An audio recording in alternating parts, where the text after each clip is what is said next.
আলহামদুলিল্লাহ والصلاة والسلام على رسول الله قال الله تعالى في كلامه المجيد إذا زلزلت الأرض زلزالها وأخرجت الأرض أثقالها সম্মানিত উপস্থিতি রমজান মাস আমাদের প্রথম যে রমজানে আমাদের আলোচনা করেছিলেন ডক্টর স্যার রমজান মাস কিসের মাস কি নাজিলের মাস কোরআন মাস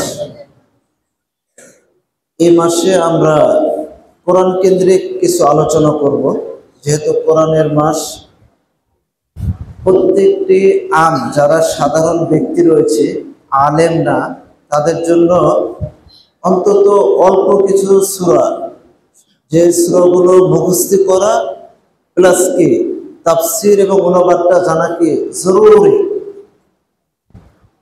মাত্র 3 পৃষ্ঠা 2.5 পৃষ্ঠা এটা প্রত্যেক সাধারণ লোকের জানা কি জরুরি।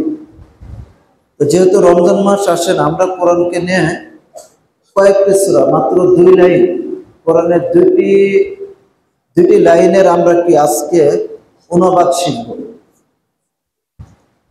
সূরা জিলজাল থেকে নাস পর্যন্ত সাধারণ সকল লোকের এই বিষয়টা কি জানাটা জরুরি।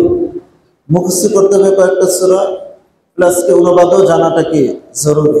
তো আসেন সংক্ষিপ্তভাবে আল্লাহ তাআলা আমাদেরকে সূরা জিলজাল এই সূরার মাধ্যমে কি মেসেজ দিয়েছেন কি শিক্ষাটা দিয়েছেন। আল্লাহ তাআলা বলতেছেন ইযা যুলজিলাতিল আরদু জিলজালাহা। যুলজিলাত শব্দের অর্থ কি কম্পন কম্পন আরজ মানে কি জমিন জিলজালাহা অর্থাৎ মোবাইলে যেরকম আমরা যদি ভাইব্রেশন দেয় কেউ যদি কল করে মোবাইল কি অনেক কাঁপে না। তো বলতেছে আল্লাহ তাআলা বলতেছে যে জমিন যখন তার কম্পনে প্রকম্পিত হবে আল্লাহ তাআলার নির্দেশে আল্লাহ তাআলার আদেশে কিয়ামতের আগ মুহূর্তে জমিন কি হবে ভূমিকম্প হবে কম্পন সৃষ্টি হবে। পরে আয়াতে বলতেছে ও আখরাজাতিল আরদু আসকালাহা।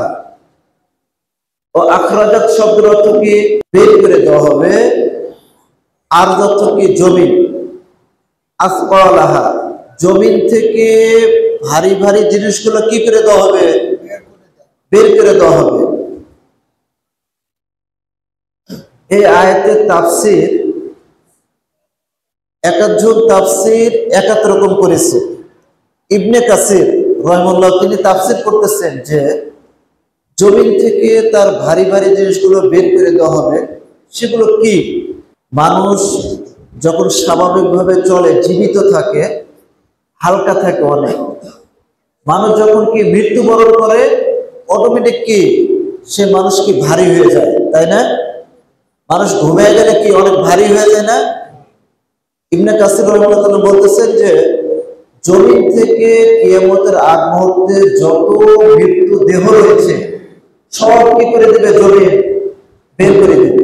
আরেকটা তাফসীর বলতেছে যে জমিন থেকে ভারী জিনিসগুলো কি পৃথিবীর বুকে যত স্বর্ণ হীরা ডায়মন্ডের বড় বড় খনি রয়েছে স্বর্ণের খনি আছে না হীরার খনি রয়েছে ডায়মন্ডের সকল খনি যে রয়েছে এই খনিগুলো কি কিয়ামতের আগে সকল স্বর্ণ খনি কি পাহাড় সব বের হয়ে যাবে সকল মানুষ কেটে দেখতে পাবে। ওই টাইমে মানুষগণ আফসোস করবে হাই আমি এই অর্থের জন্য দুনিয়ার বুকে আমি আমার ভাইকে খুন করেছি আমি আমার আত্মীয় স্বজনকে খুন করেছি আমি আমার সকল নেতৃত্বকে টিকে রাখার জন্য আমি অমুক অমুক ব্যক্তিকে কি করছি খুন করছি। তখন কি করবে আফসোস করবে। তখন ওই মুহূর্তের আফসোস কি কোনো লাভে আসবে না। তাই আল্লাহ তাআলা বলে দিচ্ছেন যে কোনোভাবে যদি আফসোস করাই লাগে আগে কি সে আফসোসটা করতে হবে। আপনি সম্পদের জন্য অর্থের জন্য টাকা পয়সার জন্য কোনো পদের জন্য কেউ কাউকে কি করা যাবে না খুন করা যাবে না। কেউ কাউকে গালিগালাজ করতে পারবেন না, হাত দ্বারা প্রহার করতে পারবেন না, মারতে পারবেন না। কথাটি বুঝতে পারছেন? আসেন পরের আয়াতে আল্লাহ তাআলা বলতেছে ওয়াকালাল ইনসানু মা লাহা, ওয়াকালাল ইনসান মা লাহা, মানুষরা বলবে। ওয়াকালাল ইনসান অর্থ কি? মানুষরা বলবে মা লাহা, জমিনের এ কি হলো? জমিনের কম্পন সৃষ্টি হয়ে গেল, জমিন থেকে ভারী ভারী জিনিসগুলোকে বের করে দেওয়া হচ্ছে, জমিনের এ কি হলো? 3 নম্বর আয়াতে বলতেছে ইয়াউমাইদিন তুহাদ্দিসু আখবারাহা, ইয়াউমাইদিন সেদিন, কোন দিন? কিয়ামতের দিন। তুহাদ্দিসু বর্ণনা করে দিবে, হাদ্দাসা ইউহাদ্দিসু অর্থ কি করা? বর্ণনা করে দিবে, আখবারাহা আপনি জমিনে কিভাবে চলাফেরা করেছেন, কিভাবে আপনি জমিনে যে কার্যক্রমগুলো করেছেন, সকল তথ্য আল্লাহ তাআলার নিকটে সব বলে দিবে। আপনার মুখ কি করে দেওয়া হবে? বন্ধ করে দেওয়া হবে, টেপ মেরে দেওয়া হবে আপনার মুখে। তার মুখ আর কি কথা বলবে না। জমিনে আপনি হাত দিয়ে যে কাজগুলো করেছেন, হাত সব বর্ণনা করে দিবে। পা দ্বারা যে কাজ করেছেন, পা সব বর্ণনা করে দিবে। প্রত্যেকটি অঙ্গ প্রত্যঙ্গ দ্বারা আপনি যে কাজগুলো করেছেন কি সব বর্ণনা করে দিবে। জমিনের বুকে আপনি শেষ রাত্রে যারা কি তাহাজ্জুদের সালাত করেছেন, সিয়াম রেখেছেন, কোরআন তেলাওয়াত করেছেন, ঘুম জেগে যারা কি তাহাজ্জুদে কি শেষ রাত্রে কোরআন তেলাওয়াত করেছেন, এই কোরআনকে আপনাকে সাক্ষী দিবে। কোরআন কি করবে? সাক্ষী দিবে। যে আল্লাহকে বলবে, হে আল্লাহ, এই ব্যক্তি অনেক কষ্ট করে নিজের ঘুমকে বিসর্জন দিয়ে আমাকে কি করেছে? তেলাওয়াত করেছে। কোরআন কি করবে? সাক্ষী দিবে। আর একটা জিনিস সাক্ষী দিবে, কি বলেন তো? সওম, রোজাও সাক্ষী দিবে। বিআন্না রাব্বাকা আওহা লাহা, সর্বশেষ যে আয়াতটা, এই কাজগুলো কার আদেশে হবে? একমাত্র আল্লাহ তাআলার আদেশেই কি এই কাজগুলো হবে। আল্লাহ তাআলা আমাদের সকলকে সূরা জিলজাল থেকে নাস পর্যন্ত যারা মুখস্থি নাই, এ কয়েকটি সূরা মাত্র 3 পৃষ্ঠা আপনার মুখস্থি করতে হবে, অনুবাদটা বুঝতে হবে। আপনি পৃথিবীর সকল কাজ করতে পারতেছেন।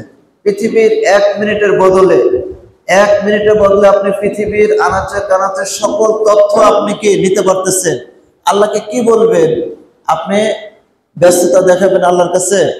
আপনার এই সুযোগটা নাই। আপনাকে ব্রেন, বিবেক, বুদ্ধি সবকিছু দিয়ে দিয়েছে। আপনি কিভাবে চলবেন এই জন্য কি কোরআনটা আল্লাহকে দিয়ে দিয়েছে আপনার গাইডলাইন হিসাবে। কিন্তু আপনি মাত্র 600 পৃষ্ঠার ভিতরে 3টা পৃষ্ঠা পড়তে পারবেন না। অবশ্যই আপনাকে সময় দিয়ে পড়তে হবে। মহান রব্বুল আলামিন আমাদেরকে এই কয়েকটি সূরা মুখস্থ এবং অনুবাদ সহ পড়ার তৌফিক দান করুন। আল্লাহুম্মা আমিন।